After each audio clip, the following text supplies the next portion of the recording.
Olá, pessoal! Sejam muito bem-vindos a mais um encontro do projeto ENAC Turbo. Este episódio é baseado no caderno de estudos elaborado pelo professor Dr. Marcelo Lessa, que é o grande idealizador e mentor do projeto. Hoje, a gente vai mergulhar de cabeça num tema que, olha, tira o sono de muito candidato: o registro público de empresas. Com certeza. E para essa missão a gente está com um caderno 7 em mãos. A nossa meta aqui é simples: pegar esse conteúdo que às vezes parece um bicho de 7 cabeças e deixar ele mastigadinho pronto para o dia da prova. Vamos desvendar todos os segredos? Preparados? Então vamos lá. Bom, então vamos começar pelo começo, né? Falando do SINREM, o Sistema Nacional de Registro de Empresas Mercantis. Muita gente acha que isso é só papelada, só burocracia. Mas, na verdade, para quem está focado no concurso, é um sistema que tem uma lógica e muitas armadilhas. Exato. E é aí que está o pulo do gato. As bancas, principalmente a FGV, amam explorar os detalhes dessa estrutura. Entender como essa máquina funciona não é só decorar lei, é desenvolver um raciocínio jurídico para não cair naquelas pegadinhas que podem custar a aprovação. E para a gente organizar bem as ideias, a gente dividiu o nosso papo em 5 pontos-chave. Primeiro, vamos entender a estrutura do SINREM, o esqueleto da coisa. Depois a gente entra nos 3 atos de registro. Olha, isso despenca em prova. Na sequência, vamos ver como as decisões são tomadas lá dentro, o fluxo de recursos, super importante. Daí a gente parte para os prazos e regras que, sério, precisam estar na ponta da língua. E para fechar com tudo, aquela revisão estratégica. Sabe aqueles pontos que você simplesmente não pode ir para a prova sem saber? É isso aí. Maravilha. Então, vamos começar pela base, pela arquitetura do sistema.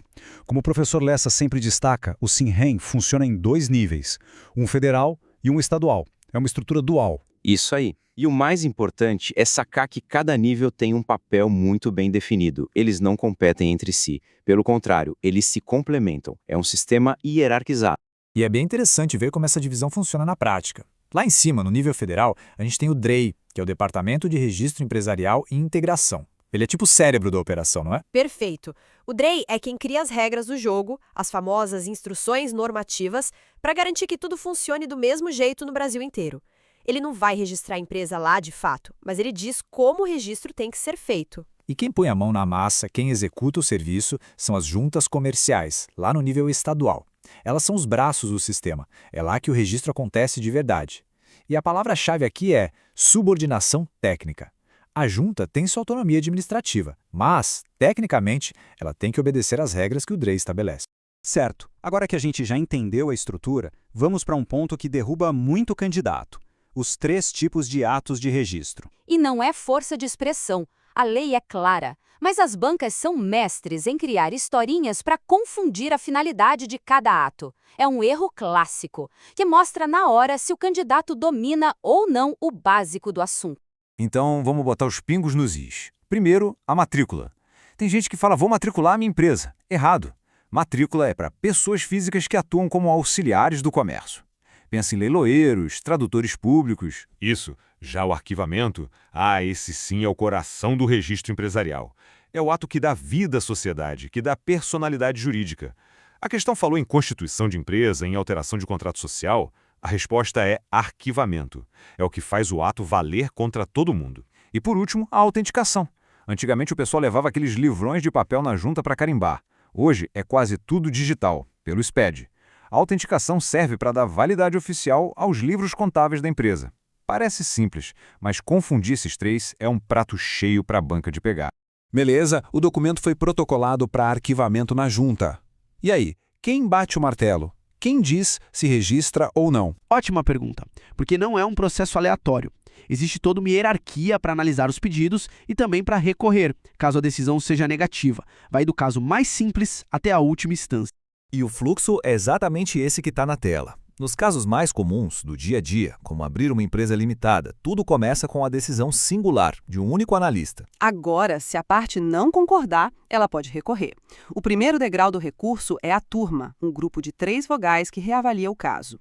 E vale dizer que atos mais complexos, tipo a constituição de uma SA, já podem ir direto para a análise da turma. E se mesmo assim a decisão for mantida e a parte não concordar, aí sobe mais um degrau, para o plenário, que é a reunião de todos os vogais da junta.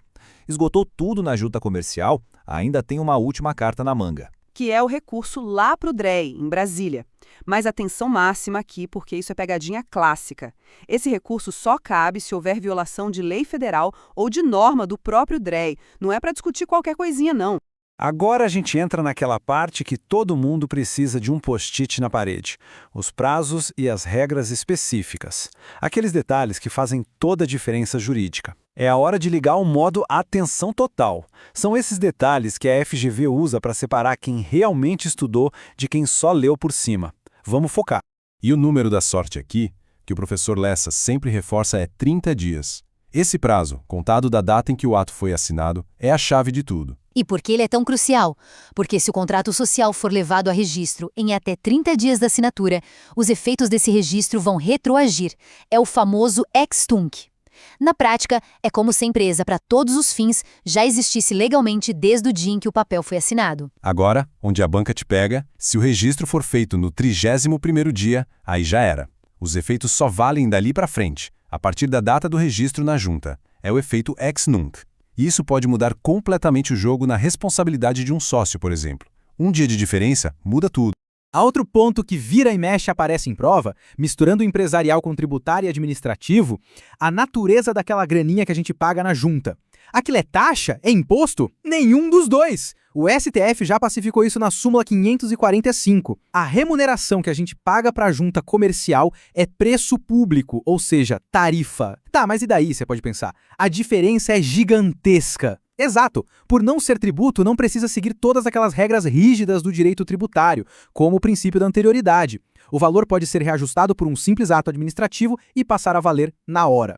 É um detalhe conceitual, mas com uma consequência prática que a FGV adora cobrar. E se a pessoa leva o documento para registrar e tem um errinho bobo, tipo uma assinatura no lugar errado, a junta já indefere tudo de cara? Não, calma lá. Se for um erro que dá para corrigir, a junta não vai indeferir, ela vai formular uma exigência. É como se ela dissesse, olha, arrume isso aqui que a gente continua.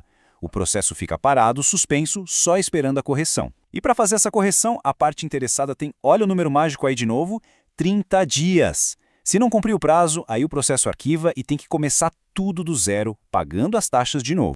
Bom, para a gente fechar e garantir que tudo ficou bem amarrado, vamos fazer aquela revisão estratégica final. Um checklist de sobrevivência para a prova. A gente separou 4 pontos que o professor Lessa sempre insiste, porque são verdadeiros pega-ratões de concurso. É onde o pessoal costuma escorregar. Vamos lá.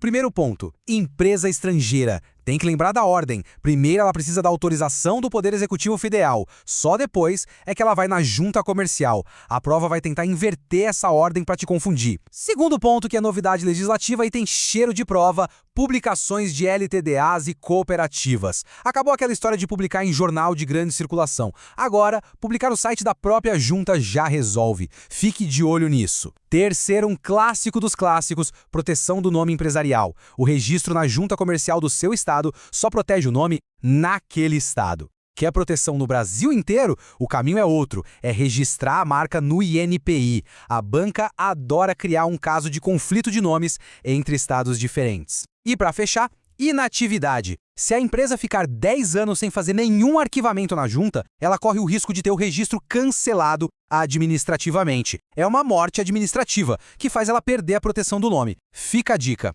E tudo isso que a gente conversou leva a uma reflexão final para a gente fechar o raciocínio. Todo esse sistema, com todas essas regras e prazos, pode parecer à primeira vista uma barreira, uma burocracia que atrapalha quem quer abrir um negócio. Mas, por outro lado, é esse mesmo sistema que garante a segurança jurídica de todo o mercado. É ele que dá publicidade, que dá validade aos atos, que protege todo mundo, sócios, credores, clientes. Então fica a pergunta, no fim das contas, o registro é mais uma barreira ou um escudo necessário? E com essa reflexão, a gente encerra nosso encontro de hoje.